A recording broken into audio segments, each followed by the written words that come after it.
There we go. Good morning, everyone. Welcome to the February meeting of this Scrutiny Board. For the benefit mainly of the public, any of them who are watching, I'm going to go through the membership of the board and ask board members to introduce themselves. I won't ask any exec board members or officers to introduce themselves at this stage. I'll leave that until we get to the substantive agenda item for which they're attending. So, starting as usual with Neil Buckley. Neil. Yes, thank you, Chair. Councillor Neil Buckley, Old Woodley Ward. Lou. Morning, everyone. Councillor Lou Cunningham from Armley Ward. Neil. Councillor Neil Dawson representing Morley South Ward. Thank you. Katie. Good morning. I'm Councillor Katie Dye from Killybeck and Seacroft. Jacob. Morning. Councillor Jacob Goddard from Roundhay Ward. And attending his first meeting, welcome, Councillor Arif Hussain. Arif. Yeah, morning everybody. Councillor Arif Hussain from Gipton and Hare Hills. Camilla. Good morning, everybody. Councillor Camilla Maxood from Gipton and Hare Hills. Jonathan. Sorry, Mo. Morning, Chair. Councillor Mohammed Shazad from the Moortown and Meanwood Ward. Jonathan. Councillor Jonathan Taylor, Horsforth and Roden Ward. And Paul Wadsworth. Good morning, Councillor Paul Wadsworth, representing Guys in Roden Ward. And I'm Paul Truswell. I represent Middleton and Belle Isle, and I also chair this board. Okay, moving on to the statutory elements of the agenda. Agenda item 1, appeals. I'm not aware of any. Agenda item 2, exclusion of public. I don't think there are any items for which that's applicable. Agenda item 3, late items. There are no late items. Agenda item 4, declarations of interest. I don't think we've received any, but if you do have any, please declare them appropriately. And apologies, we've got apologies from Councillor Blake, who will be attending, I understand, but has to leave to chair a meeting of the core cities at 10:45. And we also have apologies from Councillor Cooper, Dave Feeney and Martin Elliott. Okay, with that, move on to agenda item 6, the minutes of the last meeting. And in usual fashion, I'll go through them page by page. Please shout out if you have got any corrections to make or any points to raise. So, page 1, which is page 5 on your agenda papers. Page 6.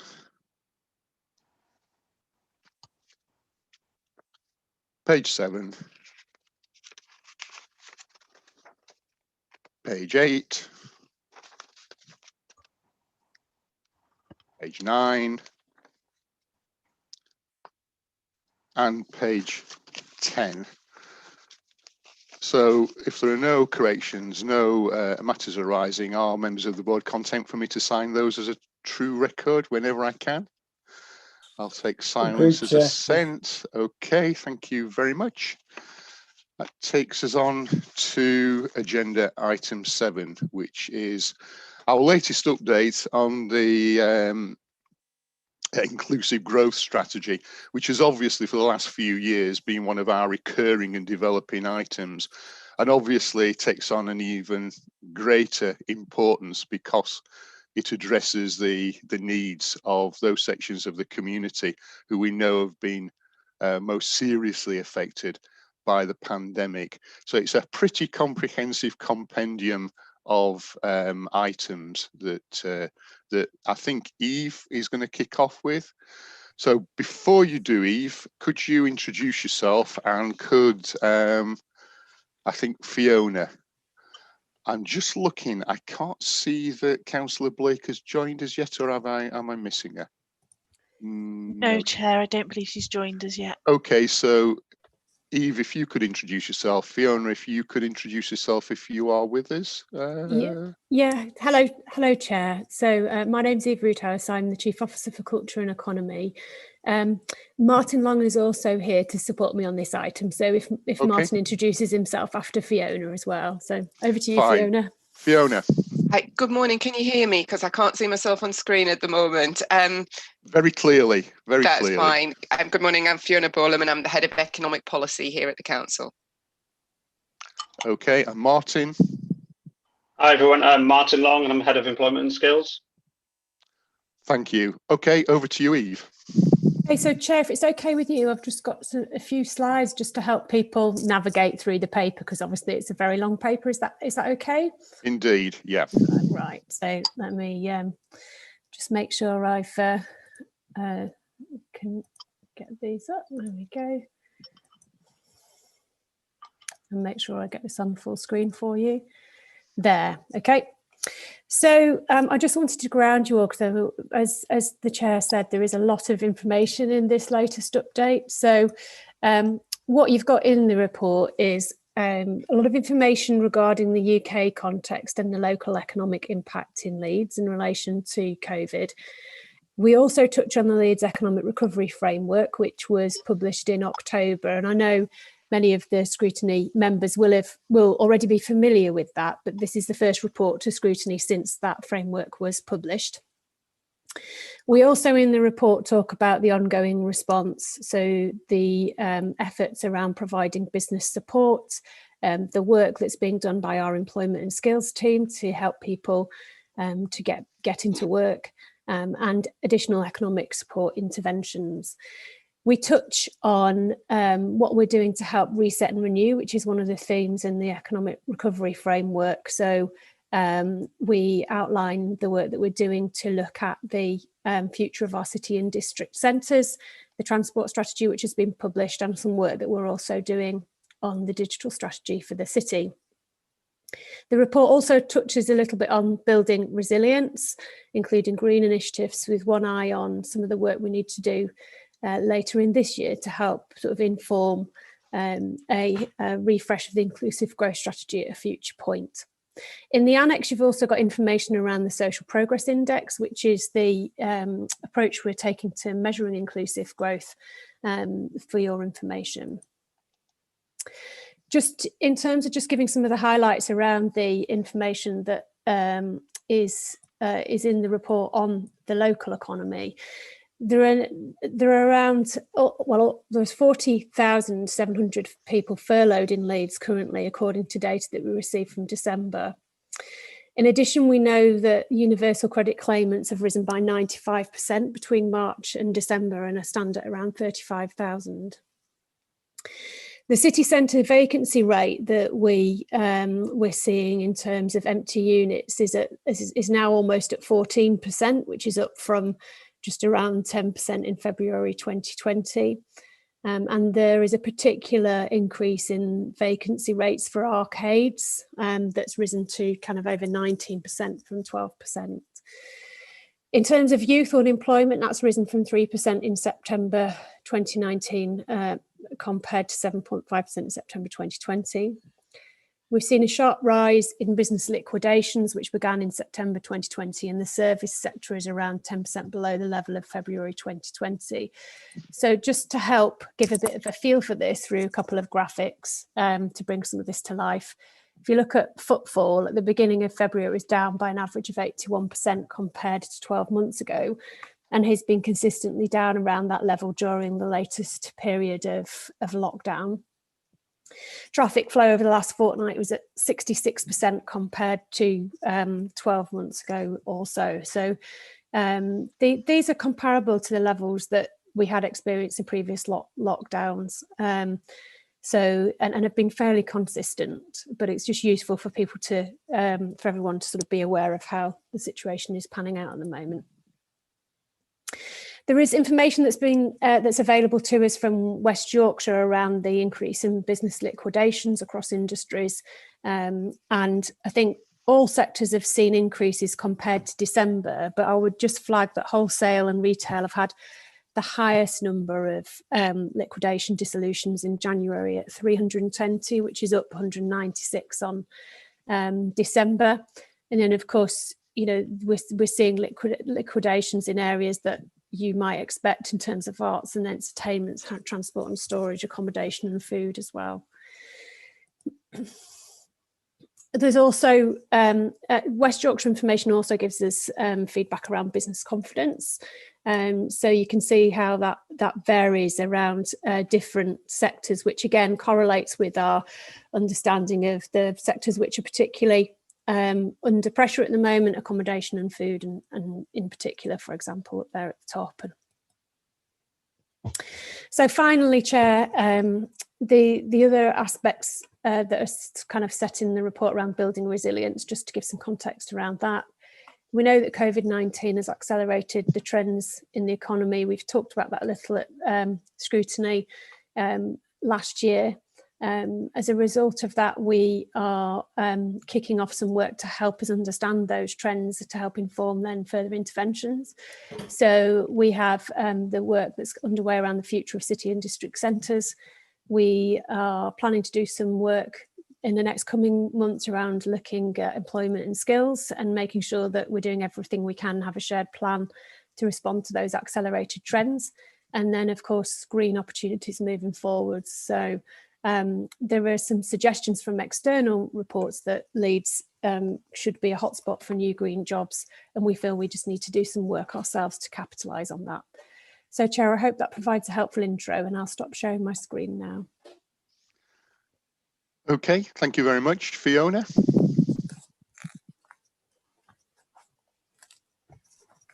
Hi, Chair. Nothing to add from me. I'm happy to take specific questions when you get through them.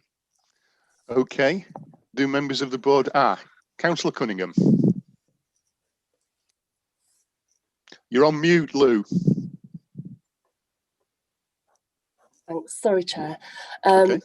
Thanks for that, Eve. I just wondered, has there been any work done yet specifically on local centres and closing businesses? Just that in my ward of Armley, we're seeing a fair few units closing, both from national concerns and local concerns. Thank you. Fiona, do you want to take that one in terms of giving a bit of an update on where we are with the city and district centres work, if that's okay? Yeah, so in terms of what we haven't done is we haven't looked at specific centres and what is closing. We do get some of that information through generally. As part of the work that we're doing on city and local centres, we are asking people about their local centre, but also about their behaviour. So have they been using the centre more? Have they been, what's happening? Not so much about specific closures, but more about understanding the behaviour and understanding what people are doing and what their plans are over the next 12 months as well. So I can go back and check where the information is about specific local centres closing. Shops closing, but there is an opportunity for people in Leeds to feed in their thoughts about things at the moment, and we kicked that off last week, and you should already have that link from Mariana's note last week, but I'll put it in again this week if you need it as well. Okay, Lou, do you want to come back? Thank you. No, that would be very helpful. Thanks. Okay, Neil, I think you've indicated in the chat that you want to comment. Yes, thanks, Chair. Just a quick comment. I'll probably have some questions later on, but if you don't mind me just making a quick comment initially. It's interesting, isn't it? We look at these figures about various economic performances, which are all bad. And figures are one thing, but I think we need to just remind ourselves, in my view, if we didn't already, that all this means, further on in the report, there's a lot of reference to inequality and poverty. And every lockdown that we have and a cessation, effectively, of economic activity means more inequality and more poverty. And there is no free hit here. Lockdowns make people poorer, and the poorest people are affected the worst. Thank you, Chair. Okay, thank you for that. I mean, Neil, if you've got any questions, please follow on and ask them. Well, it's referring to the text a little bit, the report a little bit further on, Chair. I did have one or two things in connection with, for example, I've made a note of it here, right up to page 19, actually. You want me to? Yeah, go. Yep. Go for it. Okay. It's in the respond section, and there's quite a bit here in 311 about widening footways and providing signage and all this kind of thing. And ironically, of course, we're now just about to embark on getting out of all this situation. So the pathway to normality has started to be laid out. It's all over this morning's papers and all that kind of thing. And just as we spent, for example, just spent £250,000 on erecting metal poles which tell people to stay 2 meters apart. Now, we knew this a year ago, actually, and I don't think anybody didn't know the message. And yet we have just spent this money. And when this is officially declared to be over, we're going to have to take all these down because we don't want clutter telling people to do things which are no longer necessary, in my view. And I think on that same theme, we've got all these temporary widening of footways with these red barriers and so forth. Well, when the 2 meters and normality is restored, we're not going to want that, are we? Or if we are going to want the pavements restored, widened permanently, that should be done in a permanent, attractive way and not in this barriered off way. So it just strikes me that there is expenditure there which isn't now necessary. Thank you, Chair. Okay, thank you, Neil. I think we're probably asking the wrong people because although this is a comprehensive report, a very comprehensive report, I think it does go beyond the kind of focus of inclusive growth. But Eve, I don't know if you want to pitch in and answer that question. I think it's probably one more for highways and transport. But I think Martin's indicating that he'll come in on that one, Councillor Trustwell. All right, Martin, sorry I missed you. Welcome. And didn't give you the opportunity to introduce yourself. So yeah, if you wish to come in on that, that's fine. Yeah, sorry, Chair. I wasn't planning to speak much on this paper. I was going to let Eve take the lead, but I'll in the absence of highways, Councillor Buckley, I'll try and proffer an answer for you to be helpful. Interestingly, we did have a discussion before the meeting, Councillor Trustwell, whether highways were needed, and against my wisdom, I said they weren't. So that more fool me. Oh, let me get my little black book out. Yeah, I think Councillor Buckley, you set out the points you make well. I think what we're actively doing, and it was the subject of quite a detailed discussion that I was having just before I came on this call, is about how we plan for a return to normality during the course of this year.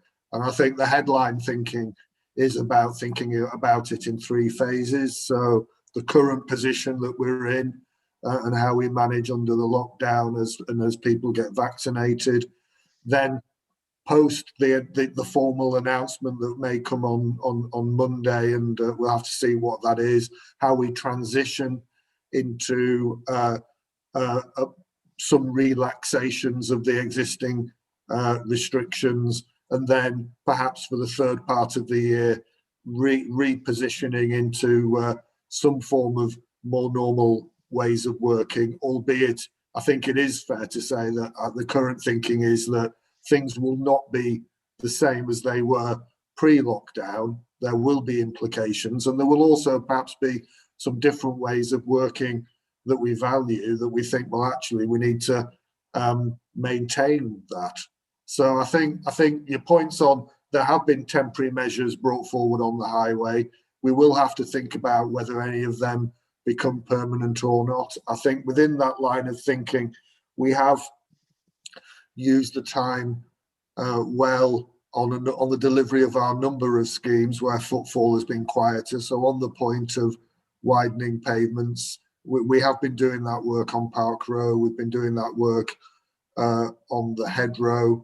We've completed Greek Street during this period, and as we discussed last week, Councillor Buckley, we're bringing forward the scheme on the Corn Exchange. So I think that kind of thinking and rolling that out more widely in terms of how that might look will have to be part of the plan that we'll bring together as we know more as we come out of lockdown. But it will be a case of some elements becoming permanent, and I think, as I've said, some of that work has already been undertaken, and then others returning back to more normal activity. You can see in that mid-phase, in the middle of the year, where in terms of with better weather, hopefully during the late spring and summer, encouraging people perhaps to meet more outdoors than they may have done indoors.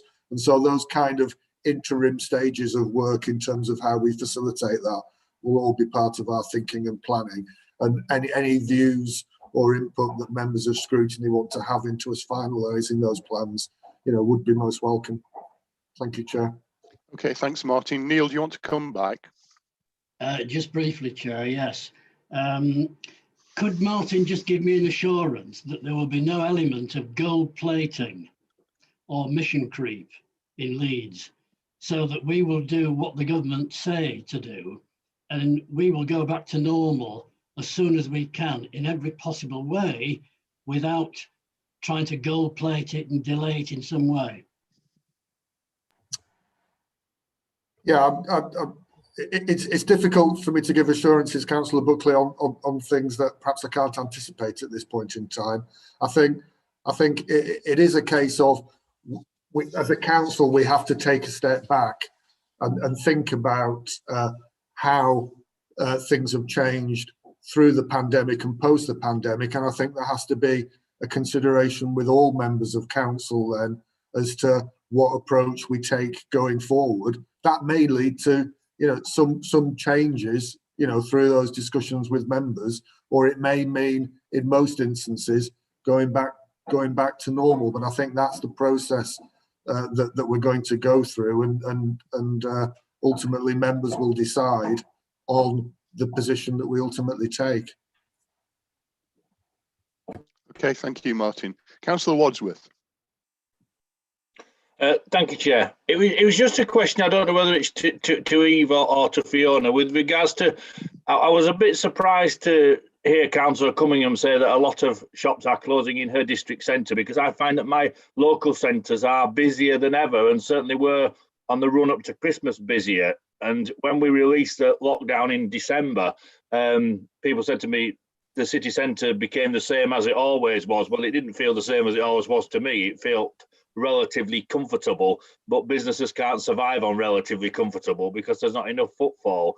And I just wondered if we'd assessed when we do open up, and Councillor Buckley, I think, has a faster process for opening up than I think will happen. Are people going to come back to the city centre, or are they going to stick with their district centre? Because it has an impact on what we can re-let in the city centre. You talk about arcades, a lot of vacancies. Clearly, the businesses don't think that people are going to be wanting or able to get into a more enclosed spaces. So they think the footfall will be on the main streets. But it's just a case of how have we worked out really what is going to happen when we release particularly the non-essential retail side of things, and are people going to come back to the city centre? Because that impacts on public transport. I think we probably can expect that the office people are not coming back in 2021. I think a lot of people are telling me that particularly the banking sector have written off 2021 for certainly enforcing employees to come back, and in some cases taking volunteers back. And so have we assessed all that in the round to see just what measures we need to put in during 2021, particularly around public transport and that sort of thing? So, Councillor Wadsworth, I think there's two aspects to an answer to that question. So one is is tied up in some ways with what Martin was just talking about. So we know from when restrictions were kind of reduced from last year, from data that we had, that footfall did recover, and also that spend did recover in the city centre. So we have seen information that suggests there was quite a good rebound on visa spend in Leeds city centre, for example, over the summer period, when, if you recall, Leeds was not under restrictions when parts of the northwest were. We only went into sort of tiered restrictions at the end of September. And as a city, comparatively, Leeds city centre did better than other cities in relation to that recovery, even though comparatively footfall might not have bounced back as much, because it's actually the physical spend that I suppose matters to some of the businesses. So the trend from the summer would suggest that footfall will return. The question around, I think there's two other dynamics to your question. One is, how might footfall change and reverse compared to how people have behaved differently because of working from home? So do we anticipate, for example, that people will, more people have been living close to their local centres and perhaps spending more money there? Will they carry on that trend, I think, is one of the questions you're asking. And the other question around, when will office workers return? Because we know that the city centre is particularly dependent on office workers returning. So that strays into more of the longer term work that we're doing, which is Fiona's been overseeing and working with ARAP on, where we're looking to get data and information from that we have in the council through kind of those footfall trends, through engaging with the city, both with partners like the Property Forum at the Chamber of Commerce, but also with residents through the survey that we've got open at the moment. So we can try and look at those trends and intentions that people have, and then use that to sort of form a view about interventions we might want to make. And then the final thing I'd say is that we're very much working on, collectively across disciplines, on trying to make sure that we prepare well for the reopening, so that we have a very clear communications campaign overseen by Visit Leeds to encourage people back into city and district centres, that the city centre management team are already thinking very carefully about how we can support businesses to be able to thrive with outdoor space, if that's part of it, and also looking at how we can encourage activities outside, so people have confidence in coming back to city centres. So we haven't got all of that sort of nailed at the moment, Councillor Waters, because we don't know what we've seen some things reported in the press today, but we don't have a definitive position on that timing. But what I would say is that officers are working very tightly together to bring that plan together for the immediate, but also to gather the evidence about the longer term trends. Fiona, I don't know if you want to add anything about that longer term piece of work and the evidence we're gathering at all. Just to say, obviously transport was mentioned, and transport's a key part of that as well. So the work that we're doing for that longer term is around how people live and work, how people and where people spend their money, and also how people travel and transport themselves around the city and around the city centre. So we are trying to bring that whole picture together holistically. The piece of work that we're doing is around sort of the next 6 months. So we should be able to we'll be getting information on that as we're doing that as well. Okay, thank you, Eva and Fiona. Martin, I noticed your hand went up and then went down. Do you want to? I was going to add some detail, but then I decided that Eve's answer was so comprehensive it wasn't necessary, Councillor Trustwell. All right, put in for a regrading, Eve. Paul, do you want to come back on any of that? Eve's answer was very comprehensive.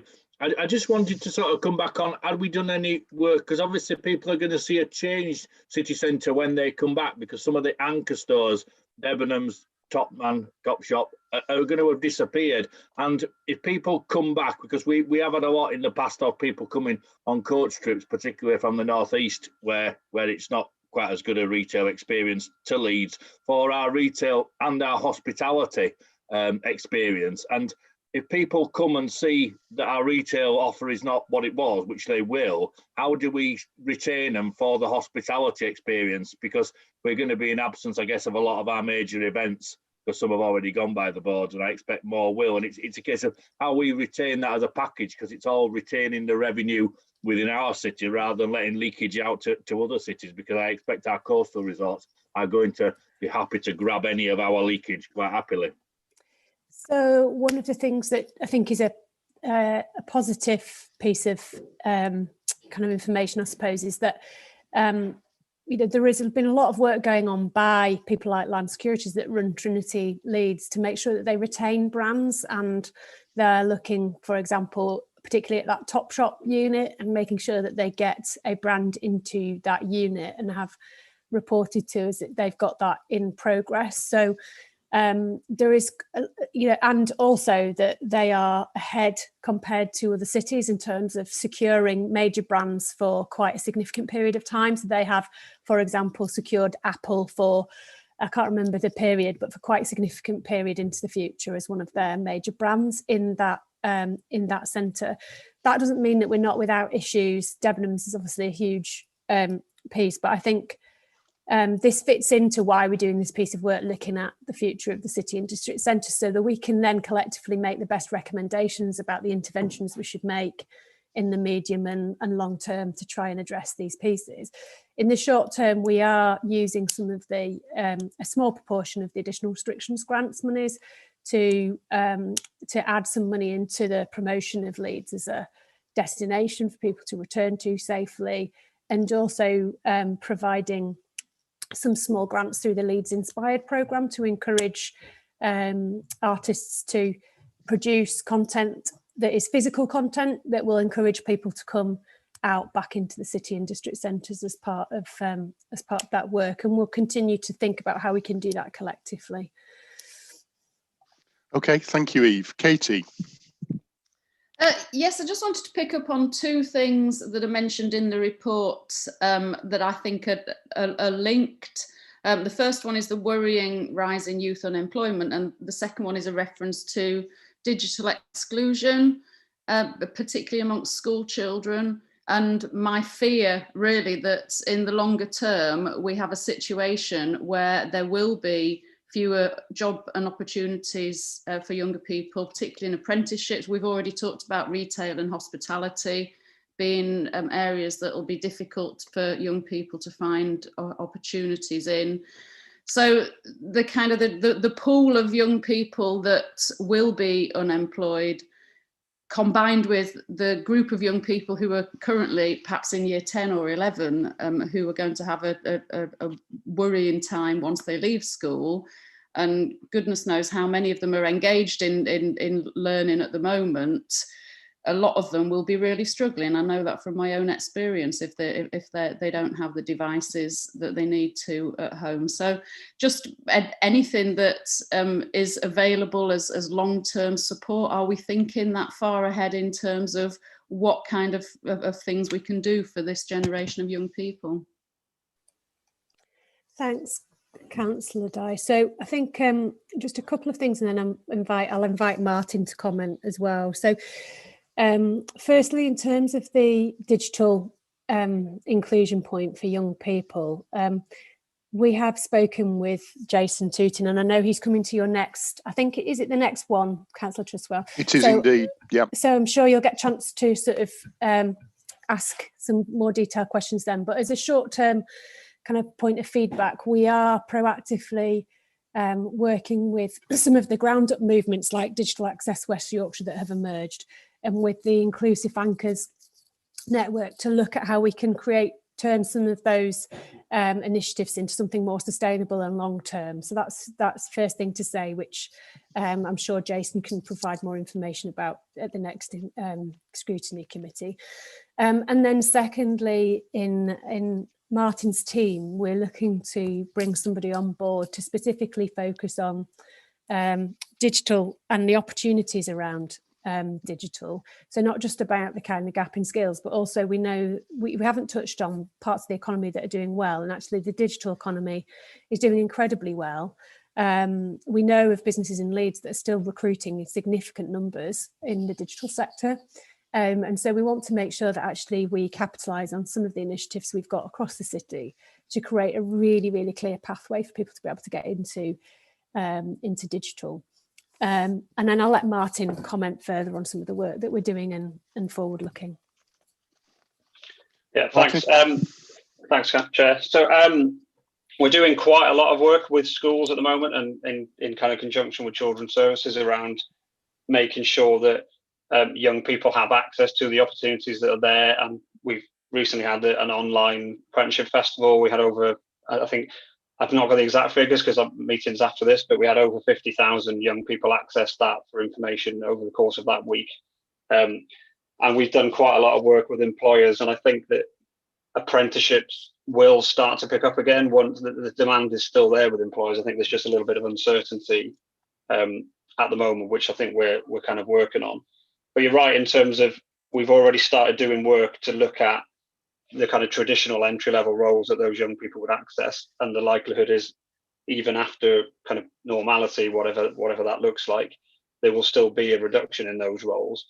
But we're working with those growth sectors. So Eve's already mentioned digital, but there's also the kind of green skills economy that's being boosted, and logistics and that supply chain routes. And we're working with companies like Amazon Web Services and Generation to make sure that there are programs in place to make sure those young people are equipped and have the right skills to be able to access those jobs when they start coming in.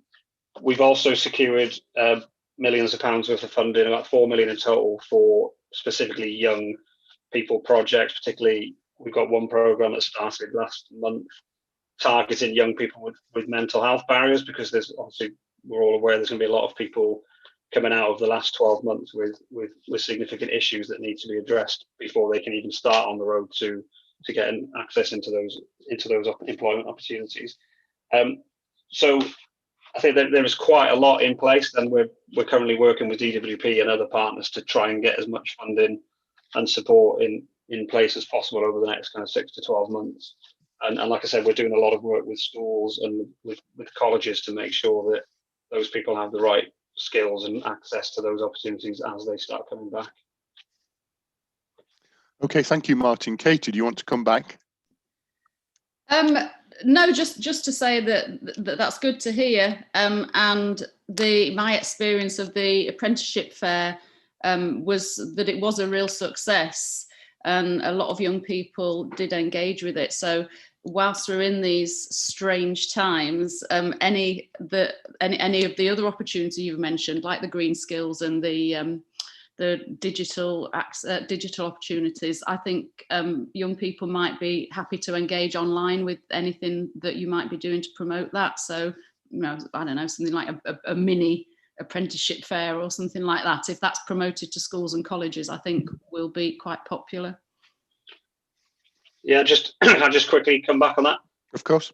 Yeah, so the kind of phase 2 of that apprenticeship festival plan is now to start looking at where we can do kind of smaller events targeted at specific sectors. So we're already kind of on with that and developing that, and we're also working through. There's loads of initiatives through Ahead and through PTech program where we're working with employers and providers to make sure that we kind of continue to build on that throughout the year, rather than just having it as a focal point once a year. So yeah, that would be brilliant. Great, thank you. Okay, thank you, Martin. I'm not seeing any other board members indicating they wish to speak, so I'll just throw a few questions into the mix. Eve, throughout the report, and again, I reiterate, very comprehensive report, there's reference to the need to bring together the 3 main strands of the council's approach, and that is economic development, of which inclusive growth is part, social element, including health, and the environment. How is that being done at a corporate level? Because there's always the fear that we've been very successful economically in Leeds, and sometimes the feeling is that is at the expense of some of the other 2 strands, kind of playing second fiddle to that economic development dynamic. So just be interested as to how it's been tackled at a corporate level, integrating those 3 into the approach. Of course. So I suppose 2 things really, Chair. So the first is that as officers that have sort of leadership roles across the different areas, myself, Polly Cook and Tony have started meeting regularly, and we also in that have key officers like Fiona that join us in those discussions. We call them 3 pillars meetings. So we've been doing that for, I'd say, around 9 months now, which has really benefited all of us on an officer level, making sure that we're aware of all the work that we're doing. That was part of us making sure that we understood how we were responding to COVID-19. So that's the first thing. And that group, we're therefore trying to make sure we stay aligned as we're thinking about the work that we're doing. And then the second thing is that you'll notice sort of 3 areas that we need to look at this year in terms of building a better understanding under that reset and renew category. One is the city and district centres work, which is already underway. The second is an ambition to sort of look again at our talent and skills plan, which we haven't yet got underway, but Martin, Fiona and myself have started to shape in terms of that piece of work. And the third is because of the sort of research externally that's cropped up around green jobs, and because the climate emergency was declared after the inclusive growth strategy was published, that we also want to explore in more detail where that opportunity lies in terms of green jobs and green recovery at some point later in this year. We haven't set a timeline for that yet, Councillor Trustwell, because we've only got so much capacity, so we've got to work with each piece sequentially. But we are absolutely intending to look at that, and then that piece of work will help inform the refresh of the inclusive growth strategy as well. Okay, good to hear. I've got more questions, but Jonathan, you've indicated, so I'm going to defer to you. Thanks, Chair. Sorry, I must have double tapped my raised hand and it must have gone back down as soon as I put it up. I'd like to ask a little bit further down in the report, 3.39 and also 3.40 about ABCD and how we're going to support expanding ABCD.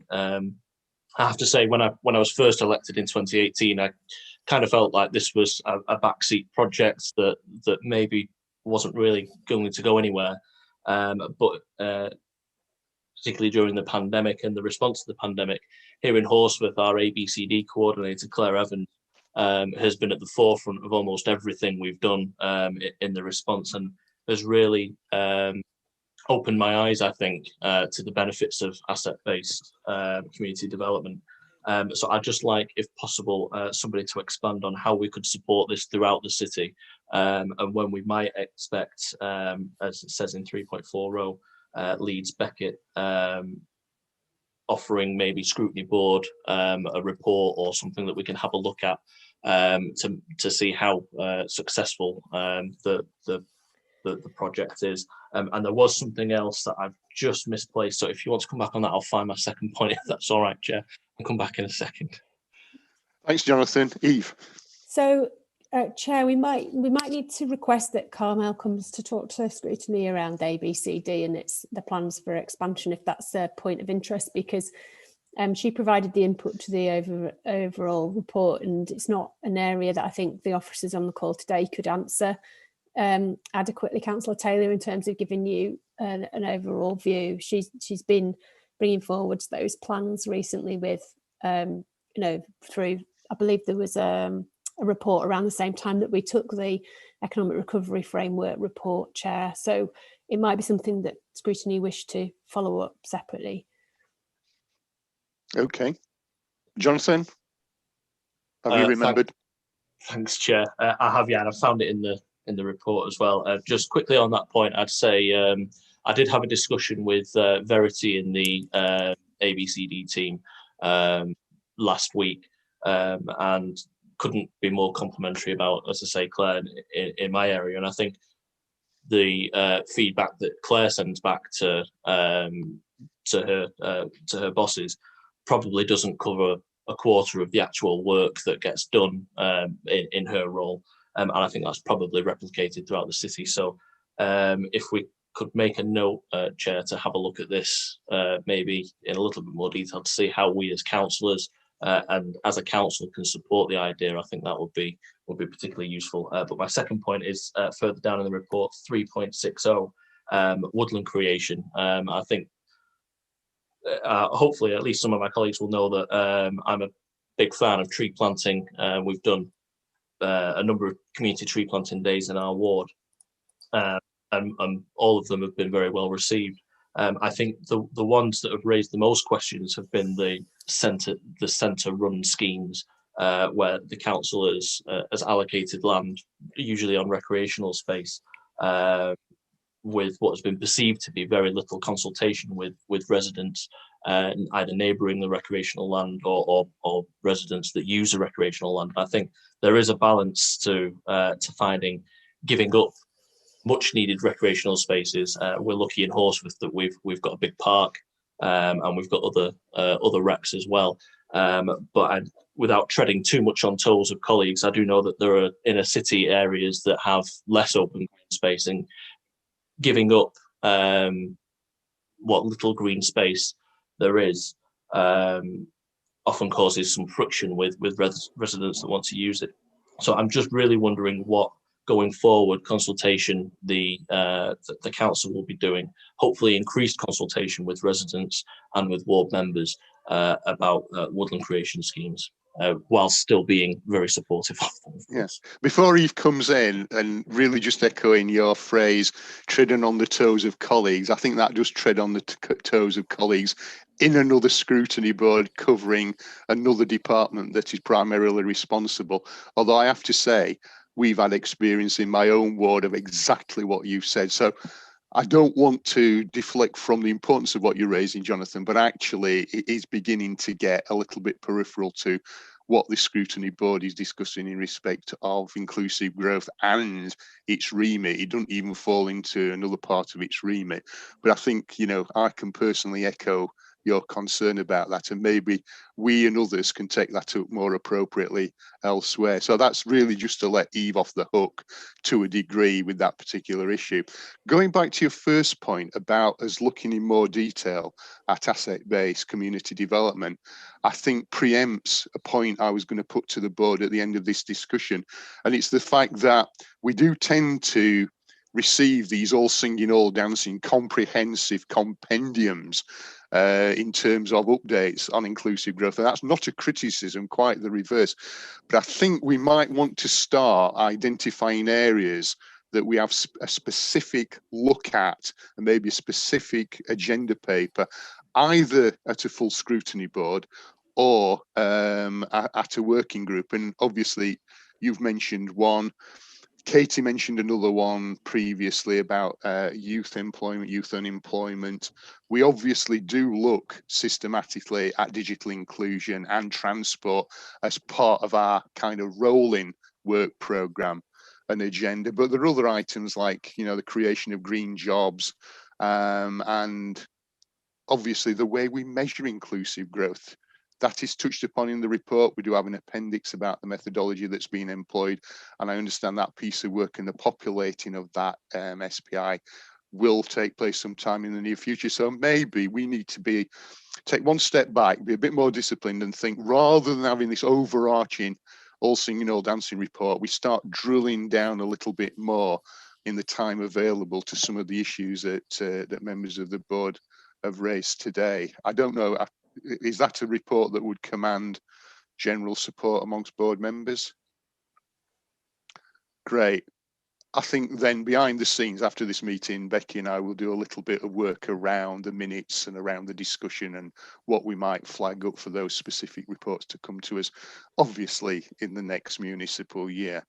And we might not all be on this board, who knows. Could I just round off with one question? I got to see it. One of them's been covered by Jonathan already. There is reference to green jobs and the creation of green jobs. I think it's at paragraph 2.15, and I suppose it throws up this repeatedly referenced comment about ensuring that as many of those jobs as they develop over the years are given to Leeds citizens, because one of my fears, and I know I've rehearsed it ad nauseam, is that we create some great jobs in Leeds and then we import, for want of a better expression, lots of people from outside to fill them with all the extra pressures that puts on housing, communications, transport, green space, healthcare, etc. How are we bringing those two together to try and ensure that we anticipate not just jobs in the green sector, but across manufacturing, what we term good jobs, are filled as far as possible by existing Leeds citizens. And I'm not suggesting for a second that we put a fence, imaginary or otherwise, around the city, but I hope the point I'm making, registers.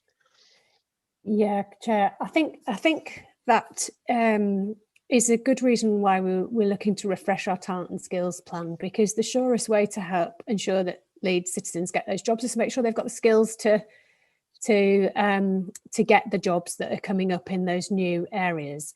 So no pressure on Martin, but when we develop the refresh to the talent and skills plan, we will need to, these things, we can't think about these things in complete isolation. That's what I'm saying. So we will have to start to touch on making sure that we have a clear way to be able to spot where those emerging sectors are and work with the skills providers in the city to be able to help people get those skills. And I think that we'll need to do that in quite an agile way, because you can sort of see it in the digital sector, where the sector is growing so quickly that the demand for skills means that actually if you have sort of short course boot camps for people that have got the right kind of experience, they can get into the sector quite quickly and provide diversity into the sector as well.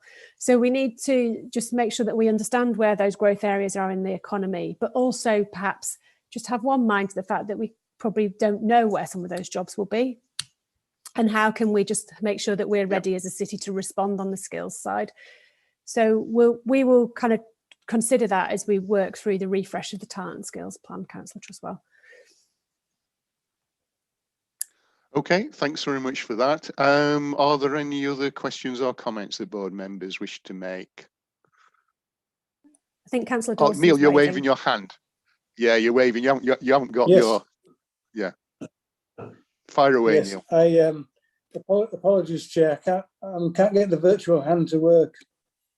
Using the real hand. Never mind. We'll talk to the real hand. Yeah, well, I had a jab into my real arm, but it's my virtual hand that's not working. my comment was really to re-emphasise some of the points being made, particularly Councillor Cunningham's around looking at work in district centres. And I'm obviously thinking of the outer town areas, Pudsey, Morley, Rothwell, those areas. Make sure we look at activity there. My question on the activity that you showed, which had, the vacancy rate, which had increased in the city centre, is this mainly due to national change? And I think Councillor Wordsworth referred to, the Arcadia Group and Debenhams and others that have, or is it due to independent retailers and hospitality reducing? And in terms of our focus on recovery, have we got measures in place that would encourage the independent sector to come into the city centre and to district centres? How can we do that in terms of the recovery? So I think Fiona's best place to answer the question about whether it's national brands or indies or both, and then I'll come back in on the support for indies. Yeah, thank you. Hi, in terms of the city centre, it's many national brands that we're seeing in retail, that those are the ones. So yes, on Briggate, if you think about Debenhams, Topshop, but if you start to go into some of the arcades, particularly in Victoria Quarter, there are brands like Whistles and things like that that have moved out as well. So it's that side. I don't know about in terms of the hospitality, how much of that is independent, but we can find that out and have a look at that, because that will be in some of the arcades that are slightly further out from the city centre. But we do talk to them, and we do know sort of the problems, and that this particular lockdown now has sort of, is really biting for sort of some of those independents. But the big gaps at the moment are those national brands. And then just addressing the second part of your question, Councillor Dawson. So we've been meeting with a sort of independent retail and hospitality group for almost a year now, pretty much every fortnight, with a couple of gaps in the summertime, to make sure that we don't just meet with like the CBI, the FSB, etc., but we also have that independent voice. And that's been really helpful to make sure that we're kind of tallying up what we're hearing from different routes, but we've also been able to provide support to those indies. So we provided the micro business support service back in the spring, summer last year. And then we also kind of helped back a sort of, it was a bottom-up movement called Buy Leeds, which hopefully a lot of you saw over Christmas, which was about during the lockdown period in November, encouraging people to buy from independent businesses in the city. And we are talking to that group about how we can support them further, you know, sort of from a ground up point of view, about how we support those indies to be able to thrive when people can go back into city and district centres more freely, because we do know that they obviously bring a lot of character into spaces, and you know, so we want them to survive. So we've got that conversation ongoing, and we're also again using a small proportion of the additional restrictions grants money to provide some business support that's really targeted at independent businesses. So continuing that support. Okay, Neil, do you want to come back? No, I think that's fine. It's good. It's happening to hear the work going on. Thank you, Eve and Fiona. Okay, so in the absence of any other questions and comments, I'll bring this particular agenda item to a close and thank all those who have attended for this item. I know that one or two of you are remaining for the next item, but thank you for your contribution. So that moves us on to agenda item 8, which starts on page 39, and this is basically part 2, part 1 having taken place at our last meeting. This is part 2 of our annual scrutiny of Best Council Plan KPIs. Martin, are you wanting to introduce this? Thank you, Chair. I thought perhaps if I just spend a few minutes going through the headlines of the report, if that's helpful, and we can pick up questions from there. I'm mindful that a lot of them do relate to economy and employment, and then also housing growth. I think in terms of just background context, members will be aware that the economy went into recession last year as a consequence of the pandemic. That was the first recession since the financial crash almost a decade ago. And that has led to a lot of business closures and redundancies.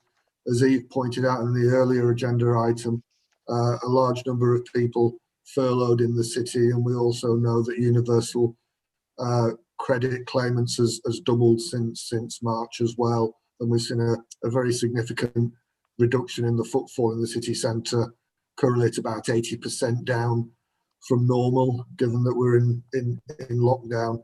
So whilst there's a lot that has changed, a lot of the performance reporting in this report is actually for the period prior to the pandemic. So I think it's important to understand that context, because those reports on the detail that have taken place during the pandemic are largely not available at this point in time. So I suppose against that background, the first area is looking at employment in Leeds. This is assessed through the Business Register and Employment Survey, commonly known as BRES, and it's conducted by the Office of National Statistics. And what that showed was that comparing 2019 to 2018, that there was a marginal increase in job numbers, 0.13% during that time period.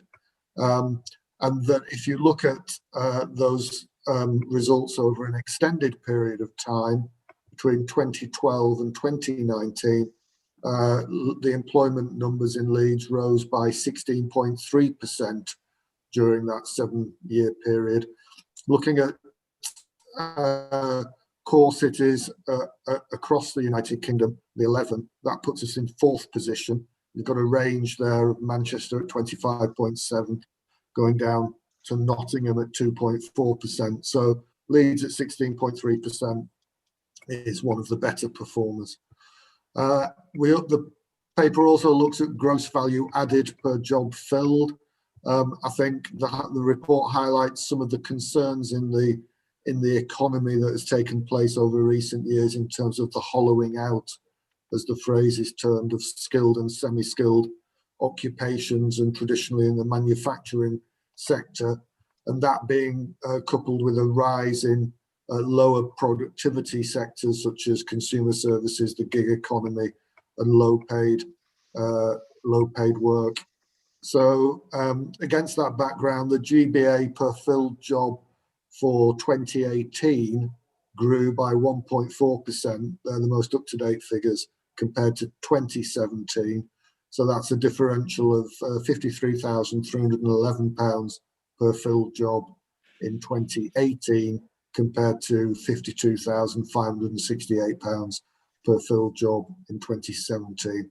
And that puts Leeds third amongst the core cities. In terms of number of new business startups, this does have more up-to-date data that relates to some of the period of the pandemic. So between January and September 2020, there were 2,780 startup businesses in Leeds, and that is 19% fewer, or 654 business startups fewer than the same period in 2019. So I think in that area, we are seeing quite a significant impact on startups as a consequence of the pandemic. In terms of business survival rate, this is a new indicator, and it's collated by data that comes from Business Demography, which is an annual publication produced from interdepartmental business registers. What that tells us is the number of businesses that are active between December 2018 and December 2019. And the latest result shows that 42.9% of businesses which started up during 2014 in Leeds were still trading 5 years later. And that's an unchanged since the previous result. What that does mean is that Leeds' 5-year business survival rate up to that period of December 19 has overtaken what was Bristol as the highest performer in the core cities. So it is now currently the best performance in core cities. The report also looks at business rates and the differential in business rates. That does come on the back of a revaluation of the business rates base. So on the 1st of April in 2020, that was £467 million of non-domestic rates payable, which had fallen to 463.25 million pounds, a reduction of 0.8% from the previous year.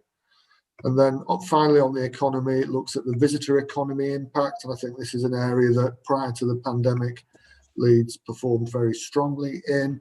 The economic impact report indicates that the economic impact of Visitor Leeds economy grew by 4.3% between 2018 and 2019. That's by an additional £58 million of a total £1.89 billion economic output. Day visitors continue to make up the majority of visitors, accounting for 92%, with the remainder being staying visitors. And so since 2013, Leeds has seen 22% growth in visitor numbers and a 43% increase in their economic impact. So moving from the economy and employment and looking at housing growth, members will know that the core strategy target is 3,247 new homes per annum. In 2019-20, the figure was 3,386, so higher than the 3,247 target. And the year prior to that, it was also higher at 3,521. During the course of the last 12 months, the first quarter, which takes place from April to June, was a very low amount of housing delivery, 417 new homes. That, to put it into context, is the lowest level of quarterly delivery since 2012. But the second quarter has been very strong, with 1,195 units completed, of which 1,042 were on brownfield land and the balance being on greenfield land.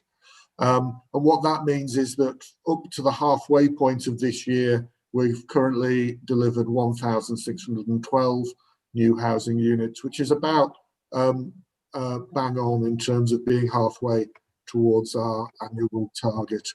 And there remains a strong pipeline in terms of housing growth, with over 100 active sites under construction with 5,200 individual units currently being built. And then finally, looking at affordable home delivery, in terms of the in-year target, that is currently at 434 units per annum. And against that, at the end of 1920, we delivered 439. That compared to a total of 433 for the 12-month period beforehand. So the city is delivering on the in-year target. The challenge we have is addressing the backlog, which is a further 796 affordable housing units required annually. And that, I think, is the challenge that we have going forward, with not in the report, but I think we've had some good introductions of developers in the city, which I can outline more in terms of questioning, which should help us to increase that affordable housing delivery further. But that's a headline run through a lot of detail, Councillor Trustwell, but I hope it's helpful for members. Thank you. Okay, thank you very much, Martin. While other board members, I've not had anybody indicating they've got a question or a comment, but while they're thinking them up, if I could just run on from your final comments about affordable housing. I think this is one of the areas that really does exercise members of this board and members right across the piece. The fact that we are beginning to hit the in-year target for the provision of affordable housing, but are making no inroads whatsoever in terms of the historic shortfall and backlog. And I just know that on page 49, paragraph 3.10.8, and I also note that we do have some colleagues who have joined us early for the next item from planning. But it says this is a reflection of the complex challenges around sites, procurements and planning, and work continues to be undertaken to consider whether the council has the right tools, funding and partners in place to increase and maximise affordable housing delivery. Now, I don't want a thesis today, obviously we haven't got time, but it would be useful if we could get a little bit more detail on that work, maybe just a synopsis of what's been done, with a view to bringing back a more substantive report at some stage to the board as to what paragraph 3.10.8 means in practical reality. And I have one other question on this section relating to housing, and that is under paragraph 3.9.2 on page 46. And it's the number of housing units which are being provided in previous office space. And that seems to be a growing number, especially in the city centre. Could you, Martin, or colleagues who are now with us from planning, give us a little bit more of an idea of how the quality of that housing, rather than just its volume, is being assessed, and whether we can do that, and whether there is any ability, given that it's permitted development, to demand any spatial or other requirements of that sort of development? Yeah, thank you, Chair. I think we've got Jonathan Carr on this call, who's probably best placed in terms of the specifics of the permitted development situation on that. But I think perhaps if I just give a headline summary, as I understand it, Councillor Trustwell, if it's helpful, which is that changes in legislation have allowed for permitted development to come forward for offices. I think that the challenge there is that if the development proposal strays into areas which make material changes to the external elevations, etc. And I'll ask Jonathan to clarify and add detail on this. It then prompts a planning application, and I think the danger is that therefore developers try and avoid a planning application and bring forward developments through permitted development. And then there's the question of the extent to which they then have to comply with all the checks and balances that the planning system affords in terms of issues such as space standards, which members will recognise that they're there for good reason, to make sure that the quality of individual homes, not just the supply, meets the aspiration of the city and its citizens. So I think that's the broad dynamic of the tension in that process, for Trustwell. But Jonathan, perhaps you want to just add the next layer of detail. Yeah, just before you come in, Jonathan, I mean, obviously my question is prompted for obvious reasons, but also on the number of horror stories that we've seen up and down the country of this kind of development being used to provide really substandard housing, often to groups of people in desperate housing need. Absolutely. Thanks, Chair. There has been sort of a national debate on this particular issue in recent months, and that's prompted the government to reconsider the quality of provision of homes through permitted development.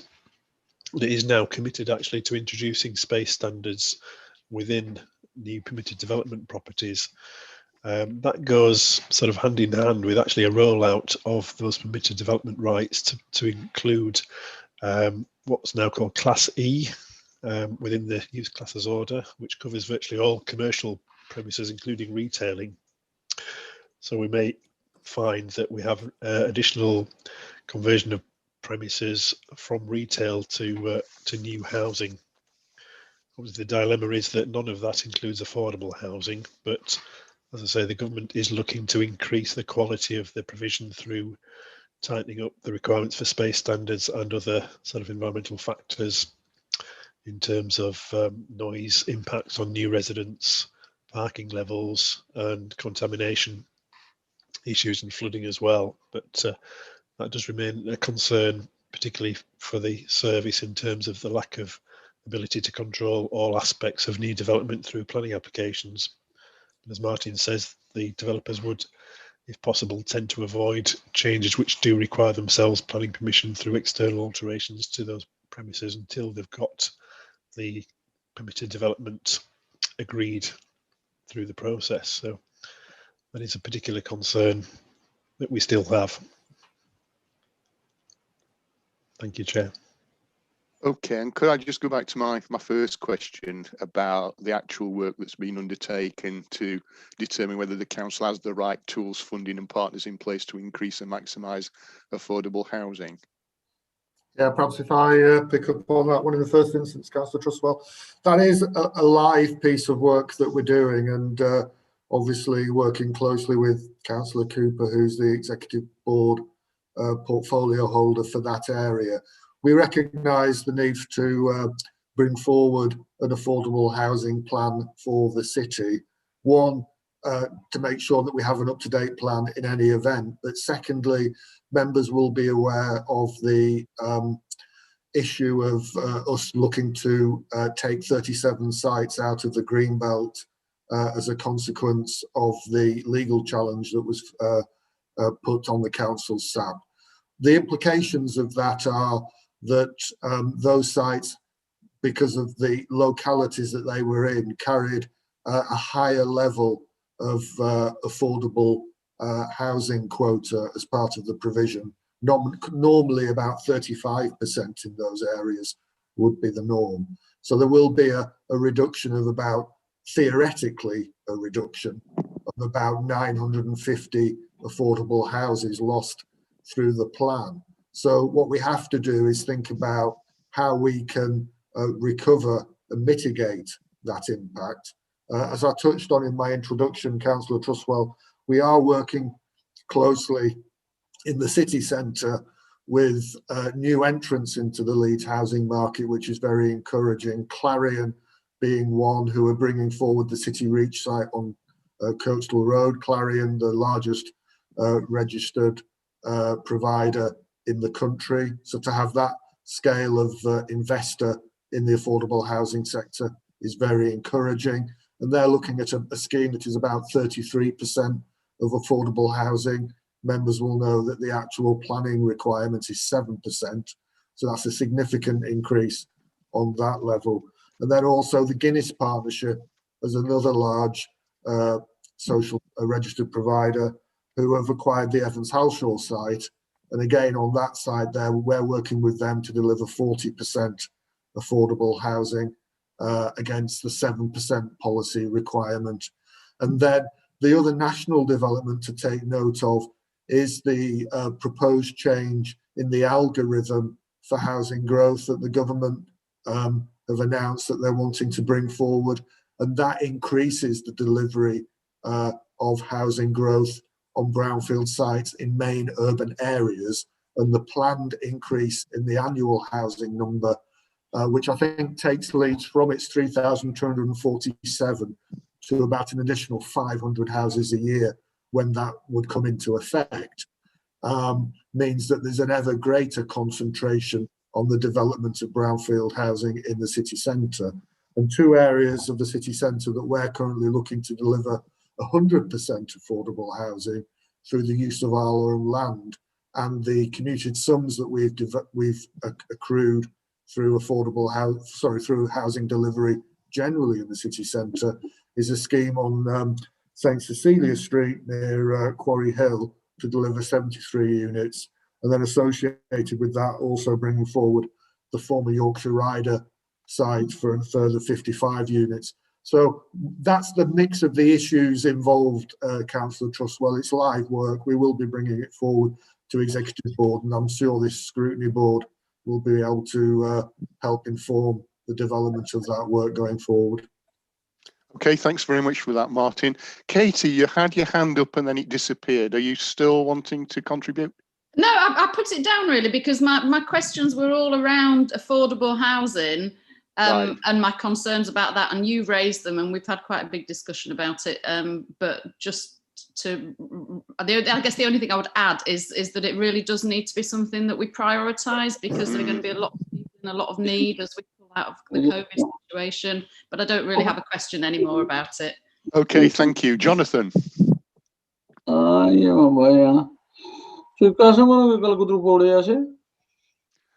Councillor Arif, you need to mute your microphone. Jonathan. Yeah, thank you, Chair. I think Councillor Saints on mute now. Yeah, I like you. I'm also frustrated by the delivery numbers. The woeful record really of delivered affordable housing over the last couple of years is particularly frustrating in that it's resulted in greenbelt land that's unsuitable for housing being granted permission, such as greenbelt around the Horsforth campus in my ward, which is in fact one of the 37 sites the High Court challenge was stated to remove. I'm really just wondering if planning decisions such as this makes it less likely for affordable homes to be delivered in other areas as the city is reaching its target. I'd like Martin to comment on that if he can. Sorry, Councillor Taylor, I'm not quite sure on the question. I think if I get the question as I think you've asked it, I think it will require an increased emphasis on the delivery of affordable housing on the balance of the sites that remain in the SAP. And one of the key areas, going back to my previous comment, is to focus on the amount of affordable housing on brownfield sites, particularly in the city centre, given that, and through the government's algorithm changes, that's going to be an ever more important area of housing growth to meet the numbers as they come forward. So I think there's going to be a need for an increased concentration of activity there, which is finely balanced in terms of the viability of the city centre residential market. I think it's fair to say that it has made significant improvements, probably in about the last 3 years, and we see a number of sites being brought forward in the city centre. So on the Yorkshire Post site, Granger are active. There's the Doncaster Monkbridge site just behind it that's coming forward. Legal and General are bringing forward Mustard Wharf, have announced they're bringing forward Tower Works, and just across the road from what there is the Ironworks site. So I think there's a good level of activity. I think that contrasts to the period probably 2012 to 2013, where I think in one of those years there was no city centre residential development that came forward. And so building on that progress post the pandemic and recovery, it's then about how we work with the kind of providers that I've said to increase the intensity of affordable housing in the city centre and brownfield areas. Okay, thank you, Martin. Jonathan, do you want to come back? I think if I do that, I probably risk straying from what the report is intended to. So I think I'll probably just leave it there, Chair, if that's okay with you. Okay. Much obliged. Right, I don't have any other board members indicating that they wish to contribute to this item, so I'll bring it to a close. And again, as before, thank those officers who have attended for this particular item. If you now wish to leave, feel free to do so. And that brings us on to agenda item 9, which is the referral to the Scrutiny Board from the Corporate Governance and Audit Committee. And obviously we've got the formal letter requesting that from Councillor Scopes, but I think it's going to be a joint Councillor Illingworth, Councillor Scopes show. And in our pre-meeting, we did decide very generously, as I think I've informed both Councillor Scopes and Illingworth, that they should have 10 minutes to present their case and the reasons for referral. I've also indicated to Councillor Illingworth that his last minute attempt to shoehorn a further item of interest to him into this is not really playing the game, and I'm sure that he's accepted that. And I think we all in our heart of hearts would probably have tried it on in a very similar fashion if we'd had the opportunity. But the referral is specifically about green space, and particularly in the inner city. And John's obviously using examples in his own ward, but suggests that it might run further than just that. So I don't know who wants to start, Andrew or John. Could I just say a couple of opening remarks and then let Councillor Illingworth use the bulk of the 10 minutes, if that's all right? Of course. So I'd just like to highlight 3 things really. And the first thing is that this is a referral from the Corporate Governance Audit Committee as a whole, which is a cross-party committee with members on both sides and all sides of the house, of the chamber. And so I think that's a really important point. So this is a council referral. I think the main aspect, if you look at page 63 of my letter, is the sort of accumulation impact of when several housing applications all plead, oh, we don't have time or space or money to do the green space. And the question really, from my perspective, and Councillor Illingworth will give some examples of this, I'm sure, is how can we ensure that that cumulative effect doesn't build up and have a negative impact on areas of the city? And I think that's a really valid and important question. And as Councillor Trustwell said, there are many other issues. My third point is there are many other issues that on planning that I'm sure we'd all like to raise in any forum we have the opportunity to, but I think the point of this referral is specifically around the accumulation impact and whether your board can find a way of tackling that problem, and whether you can look at previous decisions in a specific geographical area around green space and take that into consideration with that. And so that's all I really wanted to say. So I'll pass over to Councillor Illingworth to expand on that position. Thank you very much. Before John does, it's been slightly remiss of me not to invite, you've obviously spoken now, Andrew, and introduce yourself. Councillor Illingworth can introduce himself, but we also have officers present from planning to respond to the points that are being made. So at this juncture, I'll get them, for the benefit of any members of the public who are watching, to introduce themselves. And can I start with Adam? Hi, yes, good morning, everyone. Thank you, Chair. My name is Adam Harvett. I'm the Group Manager for Policy and Plans in the Planning and Sustainable Development Service. And do we have Anne up? We do, yes. Good morning, everyone. Sorry, yes. No worries. My name's Anup Sharma. I'm a Policy Planner with thematic lead on green space issues. Thank you. And we've already heard from Jonathan, but if you could just introduce yourself again, Jonathan. Yes, thanks, Chair. Jonathan Carr, Head of Development Management. Okay, back to Councillor Illingworth. The floor is yours, and you have 8.5 minutes, thanks to the terse contribution of Councillor Scopes. I should be brief, Chair. I want to say that this is a case where it was possible to get a much better outcome than we actually achieved. And that's my driving force of bringing it here, that we ought to review how well our policies are working and whether things can fall through the cracks and look to see if there are better ways of doing things. Green space is really important for mental health and cardiovascular health. And I sort of spent a lifetime before retirement teaching medical students about this, and I'm just aware of the weight of evidence of its importance and the fact that it really is one of the most effective interventions we can make to improve people's quality of life. And some green space functions require large sites. You can't really do running on the spot. If you want to go out for a walk or you want to go out for a run or something of that nature, you need an extended space to do it. Obviously, that space is shared between a large number of people. It isn't a massive allocation per head, but you do need to assemble your sites into useful blocks where you can walk and run and do all the things that people do in the open air. And we're not very good at that.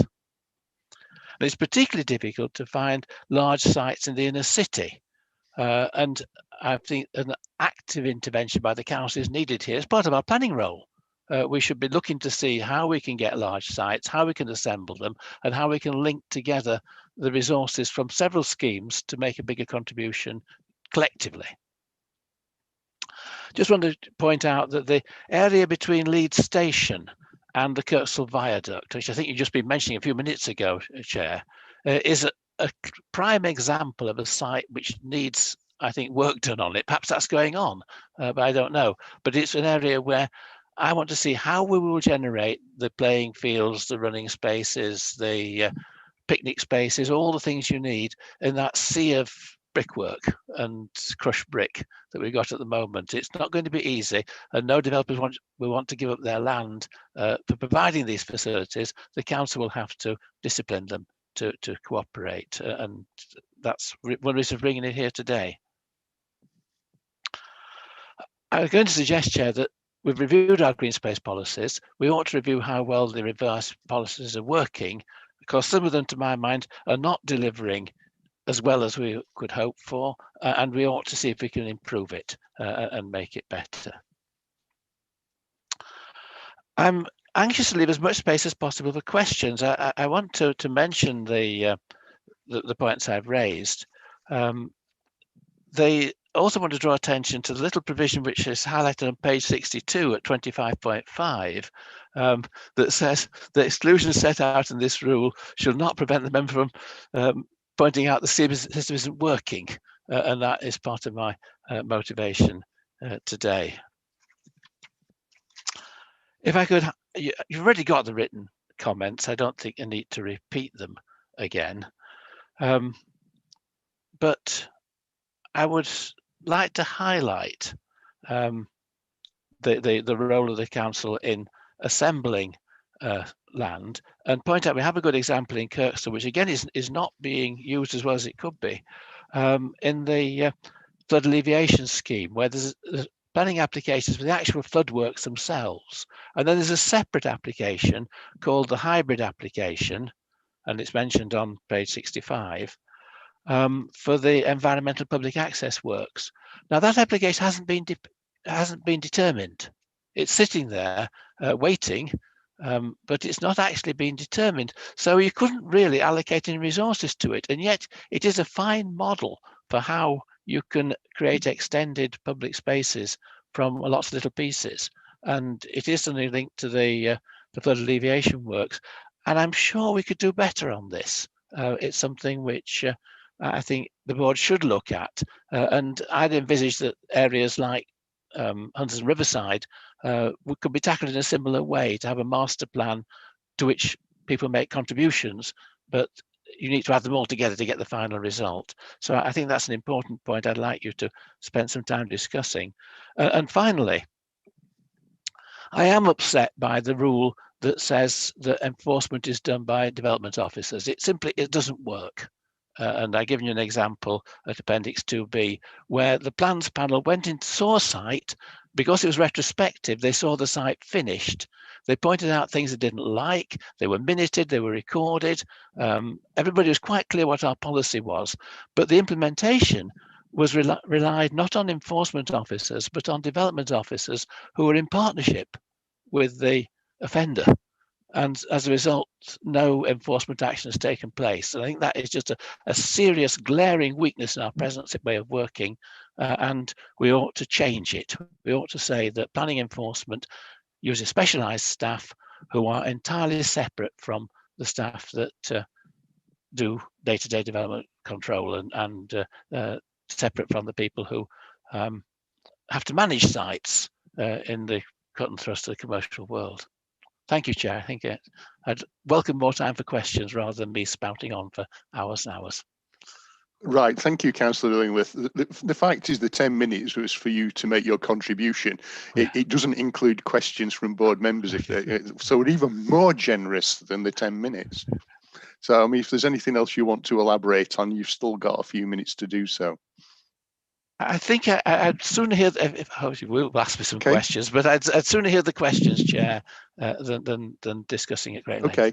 Do board members have any questions or comments at this stage to put to Andrew or John?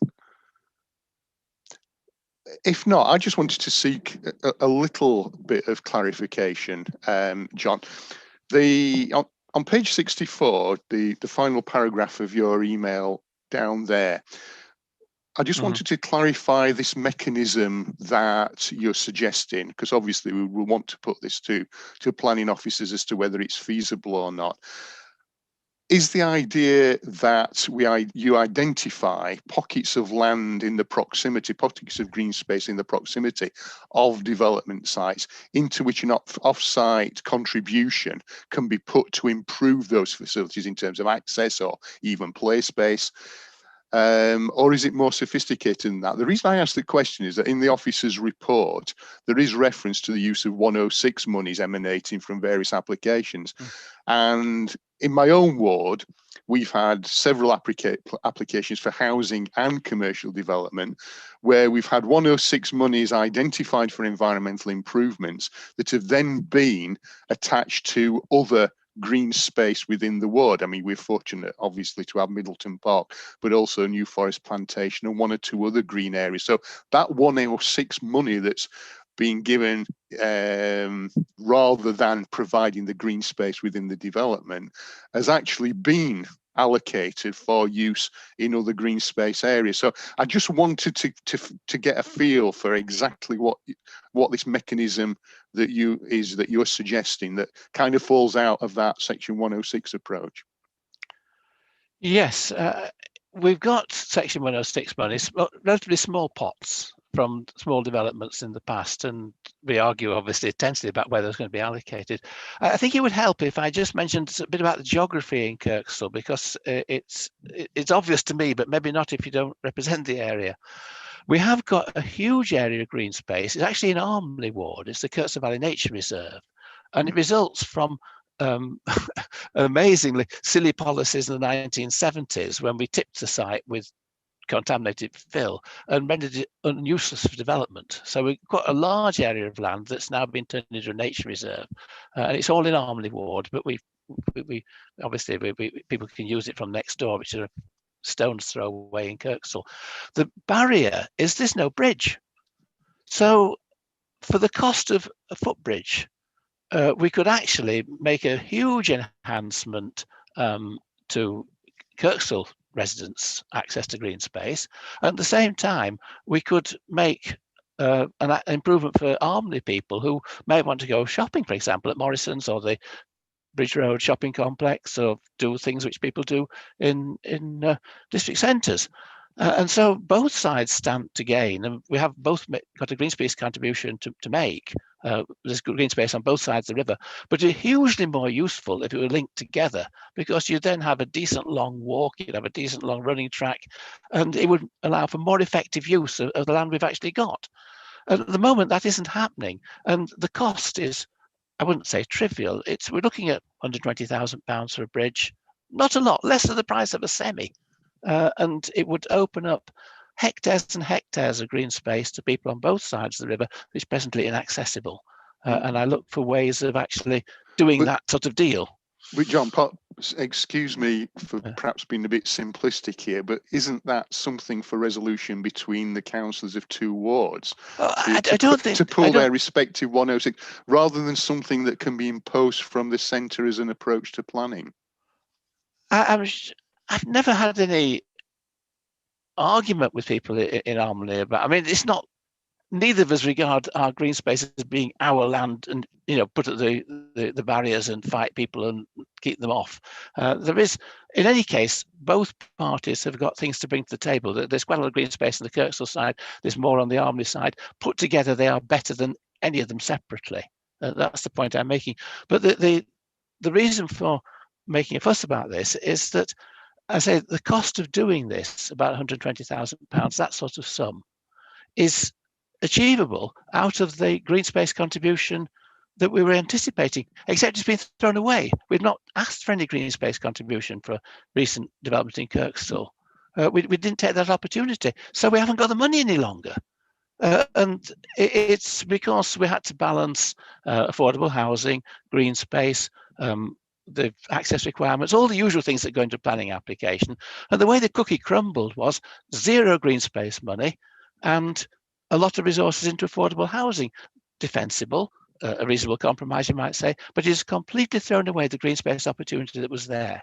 And that is a shame. Thank you. Yeah. Thank you for that clarification.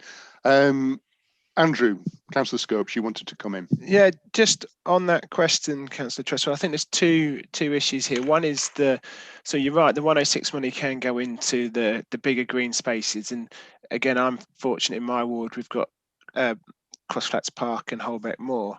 But I guess there's a wider question about really local green spaces. And my experience, particularly in the city section of my ward, is that people don't like travelling for green space. They like traveling outside their immediate neighborhood. And so if you have a number of developments where you've knocked the green space on the head for whatever reason, that accumulates to be in a bigger area without any green space. And so whether you need pocket gardens or green streets or whatever it is, I think this is the accumulation impact of a number of planning applications accumulating over a period of time, and each of them having an exemption for green space or just a contribution to one of the big areas or whatever it is. It's about looking at whether that accumulation is having an impact on the area as a whole. That's where I think this is a real particular issue in terms of the governance of the process. Thank you. Thanks very much for that, Andrew. Jonathan.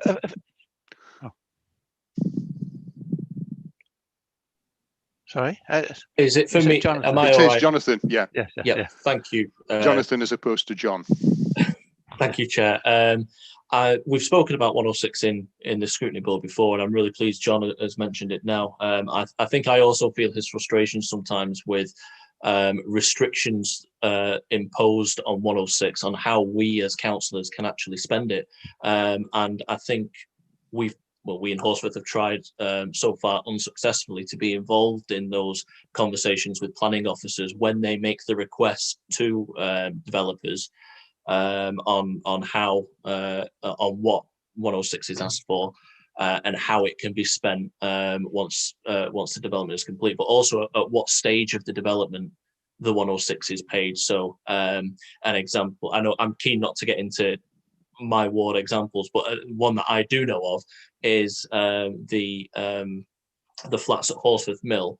The final payment of the 106 can't be made until the last flat is occupied.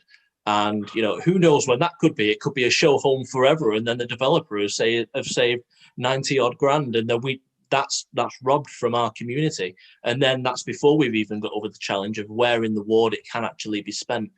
So I think I'm just going to intervene there, Jonathan, because I know that this is a vertical where it's very difficult for any of us, and I say any of us, to rein ourselves back, not to explore some of our reservations about the overall planning process and components of it. But I bring us back to the referral being about green space and the issues that Councillor Illingworth has raised, and that obviously has been focused on very precisely by Andrew in his previous contribution. So I don't want us to get too far away, and also I'm mindful that we still need to bring officers in to comment on some of the questions and issues that have been raised. So apologies for my intervention, but I think I need to exercise a little bit of discipline over everyone, including myself, on this issue. No, of course. If I may just ask Johnny if that's really what he was thinking when he mentioned his 106 in his contribution. I was thinking I tried to plan ahead as we all do, and we've got some Section 106 money in Kirkstall which had been allocated with my work colleagues in the expectation that we would see green space money from the recent artisan development. Is the one that's causing the trouble in Kirkstall. You obviously do make reasonable anticipations of what's going to happen. It's a sensible way of planning. But in this case, it's fallen on completely on stony ground. I say we have got zero green space from Artisan. And this has really upset the apple cart as far as I'm concerned, made forward planning very difficult. And okay, John, if I'd known this was coming, I wouldn't have done it, if you know what I mean. We've got the message, and we obviously want the officers to come back on this. And although you're quoting a specific, I'm sure you're right in saying that this happens elsewhere, where developers throw up their hands and say viability and get these sorts of concessions. Katie, you wanted to contribute. Yes, very quickly. I think the travelling to green space issue is really, really important. Not everybody has the ability to travel very far. And if we're looking at health benefits, it really does make a difference if people have access on their doorstep. I'm interested in John's comment about the staffing of enforcement for planning decisions. So perhaps if I'd stop talking now and we hear from some officers, we could explore that. Okay, that's a very nice bridge into welcoming the officers and asking them to contribute. And please, if you could couch your comments in terms of the questions and issues that have been raised by Councillor Illingworth, Councillor Scopes and board members, and then maybe elucidate the report, but assume that members have read the report. So is it Adam who's leading off on this? Yes, happy to, Chair. I mean, just wanted to thank Councillor Illingworth and Councillor Scopes for bringing this to the scrutiny panel. It's a really important issue, and Councillor Illingworth made the point about how important green space is, and I'm sure Councillor Scopes would agree as well, and the vital work it has in terms of health and well-being. And we, as officers, we completely agree, and we welcome this opportunity to kind of discuss this in more detail. And if that occurs in further scrutiny panels, then again, we really do welcome that opportunity. I'll hand over to Anna in detail, just because I think he'll pick up on some of the more detailed points. I think as well, then I think if Jonathan can come in perhaps on the issues that have been raised as regard to perhaps enforcement colleagues, and some of the issues relating to the Section 106 collections. And then if there's any issues that we haven't picked up, then I can kind of mop up towards the end if that's helpful. But I'll hand over to Anup with some of that response. Okay, thank you. Yeah, thank you, councillors. Just to echo Adam's comments that, believe it or not, officers are incredibly passionate about green space as well. We all do see it as an important function.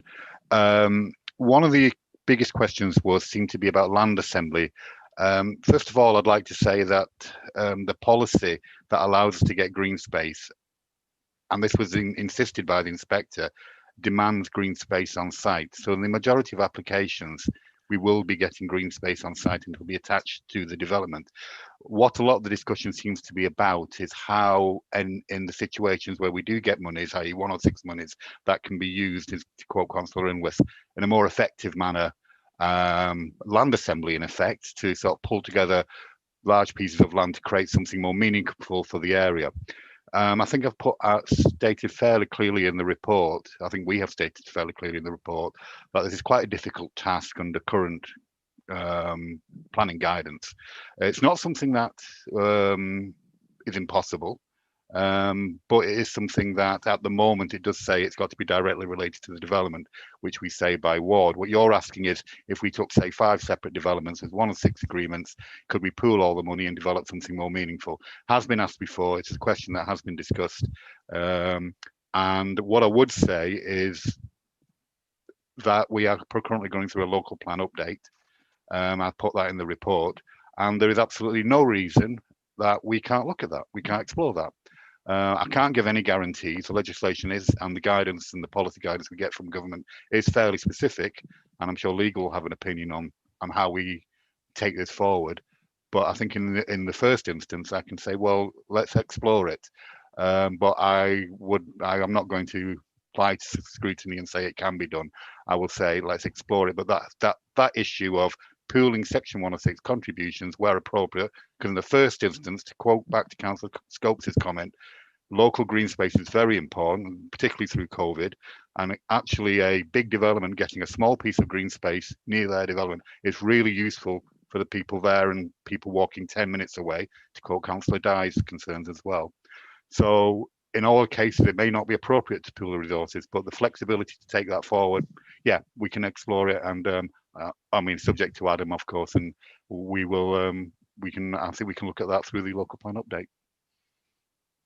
And Anna, just to be clear, is this the update that's referred to paragraphs 3.7, 3.8 on page 71 that we will be consulted on as a scrutiny board in due course? Yes, I mean, it's part and Okay. parcel of the consultation process. So yes, you'll be consulted on it regardless, but we welcome anyone from outside being involved. And I think members in the development plan panel have been very, very clear that they want this to be a very well consulted on, if you like, approach. And it is a climate change based update. So yeah, we welcome any comments, and this particular one from Councillor Illingworth we can explore. And is this something that's been undertaken by the development plan panel?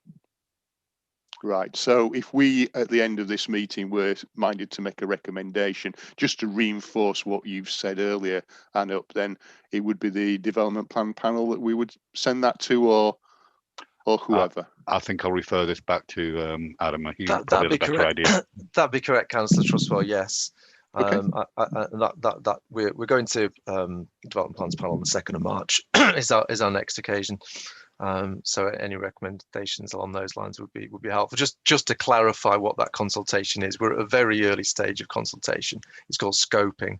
So we're really just trying to flesh out what the ideas that this plan should cover. And as Anup's report makes clear, green infrastructure is one of the 5 strands of that, and green space falls within that very clearly.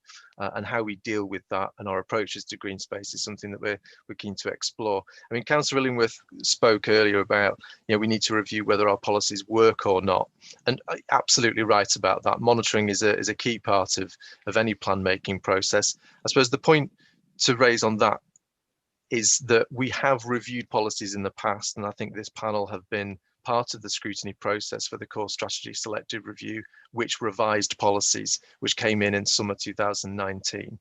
I think it's important that an opportunity is provided for those policies to bed in, to make sure that we've given them enough time to work, and that we've effectively monitored developments have come in after those policies have come in. As you can imagine, monitoring has been quite challenging over the last year. And whilst we can do a certain degree desk-based, really to do this effectively, you need to go out on site. You need to look at these developments to see what's really happened on the ground. Otherwise, you're really only getting half of the picture. So to fully assess how effective our current policies are, I think it'd be beneficial to perhaps have at least a few more months after the lockdown is completed before we can properly pull all that data together, probably re-provide that to this panel, this board rather, to fully understand and show the picture of what's happened after the new policies. Building on that, it's also an opportunity through the local plan update to then assess whether we do need to look at different approaches in perhaps the city centre, different approaches obviously across the whole district, different definitions of GI to expand it and protect it. One note of caution, I suppose I would suggest, and it's this debate I think that Councillor Illingworth and Councillor Scopes are having about the benefits of small scale green space as opposed to large scale green spaces. You can't necessarily have both. If the value is of the little pocket parks close to developments so that people don't have to travel, then the money that was available has been delivered on those schemes. Then it's not likely that there's going to be much money left over for the larger schemes that might be delivered as part of land assembly. So I don't think there's necessarily going to be enough money in that pot to allow us to explore doing both of those things. So I think perhaps it might be useful, I think, as we move forward over the next few months to think about and consider the issues of which would be most beneficial. Because I think as a result of COVID-19, it seems that a lot of people are putting a lot more emphasis on what's available within their immediate environments. What we're talking about in the local plan update is the sort of 20-minute neighbourhood, what's immediately accessible to you, rather than what you necessarily would have to travel to get to. And that's probably just a thought that's useful for members to be aware of. I mean, my understanding of what Councillor Illingworth was saying is where developers can't deliver on site, he would want to see delivered off-site, but he's already quoted an example, and I know there are others, where there's not even been the requirement to deliver off-site because viability has hove into view and prevented that. Could I just say I will allow Councillor Scopes and Illingworth to come back and have the final word on this once we've exhausted all the contributions from board members. So I don't know, do any other board members want to raise any issues or ask any questions? I'm just making sure that Councillor Dawes hasn't got his real hand up. Katie, go on. Well, yeah, just to explore two things really. The question I asked earlier on the staffing of planning enforcement, and also I do have a lot of concerns about this viability issue and kind of letting planners get away with saying that it's not viable, and just wondered about a little bit more of an exploration on that. Yes, well, I mean, sorry, John. Okay. I think that's a question to officers. Okay. So, Chair, would you like me to come in on that one? If you would, please, Jonathan. On those two issues. On those two issues, yes. I mean, as part of your opening remarks, I think you were sort of hoping that this would be confined to the realms of discussing green space rather than the enforcement matters. But I'm happy to respond on that point if you wish me to do so. I mean, clearly we did talk and we have discussed quite extensively at the Corporate Governance and Audit Committee about what probably is the same issue regarding sites that the council has an interest in terms of then trying to enforce particular matters that arise in terms of a breach of planning control. I think that's the point that Councillor Illingworth is wanting to explore again, perhaps in this forum. It is something that we've taken on board as part of that corporate governance and audit discussion, and we are at the process of finalising a protocol to look at that particular issue, whereby we can escalate concerns that are raised regarding breaches of planning control on council sites or land within council ownership. And there will be an escalation through directors, possibly the chief executive, of matters that are not being resolved within a timely sort of period of time. Thank you for that, Jonathan. And we'll draw a line under that particular element. But the second of Councillor Dye's questions in respect of viability is a very important one in respect of this and other planning gain issues. It is indeed, yeah. I mean, obviously each scheme we do have to look at the viability of development proposals as part of our remit. The one, just to illustrate the point, in particular the Kirksville Hill development that Councillor Illingworth referred to did involve a long discussion about the viability of that scheme. And as Councillor Illingworth knows, it's taken a long time for us to get to a point where we've got an agreement on that. Panel members did discuss the merits of the affordable housing offer as opposed to other elements within the pot, as it were, that the developer could afford. And in this particular instance, they did prioritise the affordable housing contribution over green space. It may be different on other sites, and has been different on other sites as to how that balance is struck regarding that income to the council. But in that particular case, yes, it certainly was a point that green space did lose out to an extent. It's not to say that that's the case in every application, but that was the problem with that particular site. As I say, we do have to take into account the viability concerns that developers do have. And if the district auditor decides that a scheme isn't viable, then it may be the case that we do move forward with slightly lower offer on affordable housing or other aspects of the scheme that we would otherwise have hoped to be fully compliant with our requirements within the local plan. But oh, sorry, go on. No, it's fine. It's not something we can avoid and expect a developer to provide in full for each particular scheme, unfortunately. Could we just be clear that to some extent we are shackled by external forces, as we are with so many planning issues? If I remember rightly, the government enshrined in law, in planning law, the notion of viability. Previously, it was a sort of room for negotiation, but the government saw fit to enshrine viability in planning law. And when these matters of viability are being resolved via, I think it's the district valuer rather than the district auditor. District valuer, indeed, yeah. By the district valuer, the district valuer to some extent we cannot challenge, and has to be minded that developers should be able to achieve, is it a 25% profit I think it's 20%, but 20%, it's still a lot. Yeah. Yeah. Okay. So, but just to clarify that, to some extent, our hands are tied and we don't have a huge amount of discretion when push comes to shove on viability, thanks to the planning regulations and law. Indeed, it does constrain us in that respect. We have negotiated downwards of 20% on occasion, but so that is considered to be the sort of benchmark figure by which district valuer would consider a reasonable profit margin can be achieved for a developer. Okay. I mean, just to talk about Section 106 generally and the constraints in law regarding what we can ask for under Section 106 as well. I mean, Anep's mentioned the fact that we can now pool again contributions towards a particular aspect of the development to make it acceptable. But we are to an extent constrained into what we can put monies towards once they've actually been secured.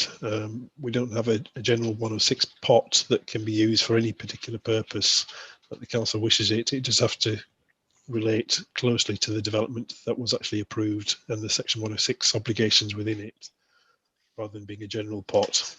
I think it's always important to emphasise that at these meetings. Okay, thanks, Jonathan. Martin, you wanted to come in. Yeah, sorry, Charles. I mean, I've just been listening in the background to the debate as it's progressed. Just a point of clarification on what you said, Councillor Trustwell, and Jonathan, by all means, correct me if I'm wrong. But the district valuer is employed and commissioned by ourselves to provide that valuation advice. They're not doing it as an independent in the middle party. They're providing professional advice to ourselves. Obviously, as a professional advisor, using the Royal Institute of Chartered Surveyors standard processes, they have to be satisfied that what they're signing off is correct from their perspective. So, as part of that process, and on occasion, I have FRI ICS behind my name, although I hide it very well.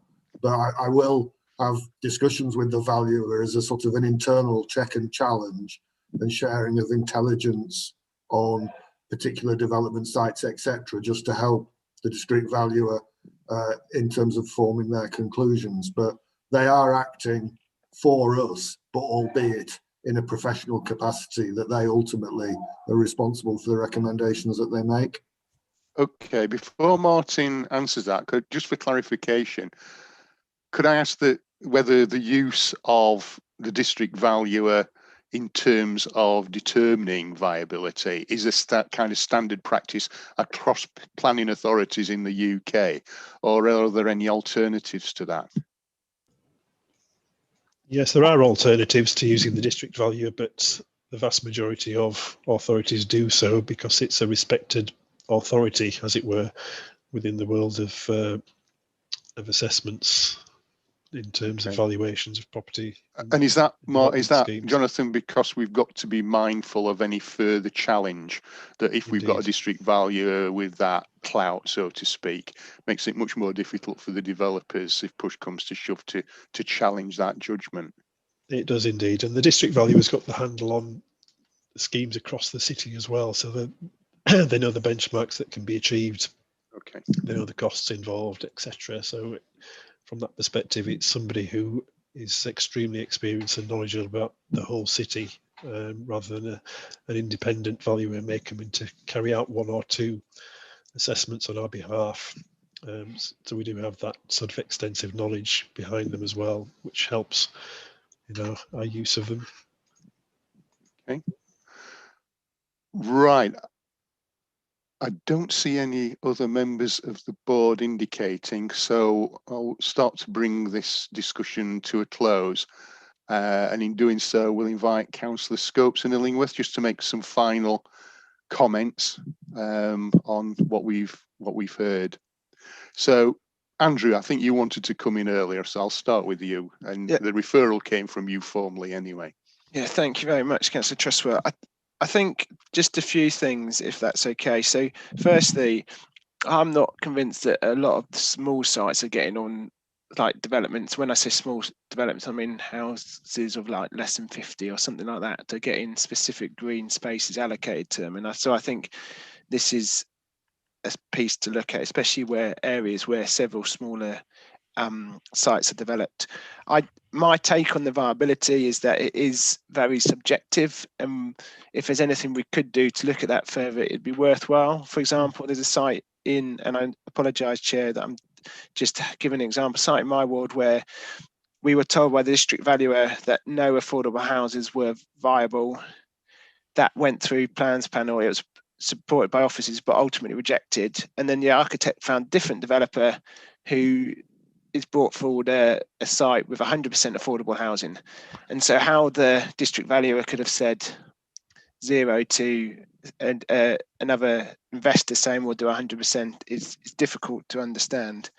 I guess, as was mentioned, we are, as a Corporate Governance Audit Committee, looking at the protocol for enforcement of Leeds City Council owned property, but also joint ventures. And so I think that's an important piece to say, and that will be coming back to Corporate Governance and Audit, either formally or through all the committee members. So I just want to assure members of this committee that the governance aspect of that is being looked at and taken seriously. And just finally, I do think this point about looking at the accumulation of an impact is worth doing in an area, and so I'd urge you as a scrutiny panel to take this issue seriously and use the influence that you have as a committee and as a board to move the agenda forward. Thank you very much for having us. We appreciate it. It's been a pleasure. John. Very briefly, Chair. Yes.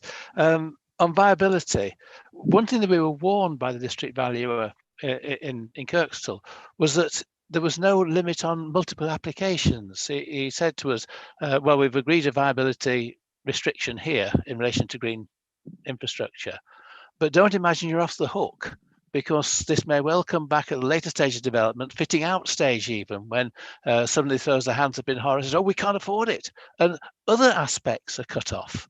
So he did warn that there was a risk of repeat applications from every stage of the construction process, and don't think you're in the clear because you might not be. I found that profoundly worrying, but nothing much you can do about it. But it was a point. Just betray my age here. I remember the UDP, that was a long time ago, but an important concept there was green corridors, and that I think is something which we shouldn't lose sight of, because it is possible to have local green space on site or readily accessible to development, but it can be linked into a larger area of green space that's accessible by traffic-free routes.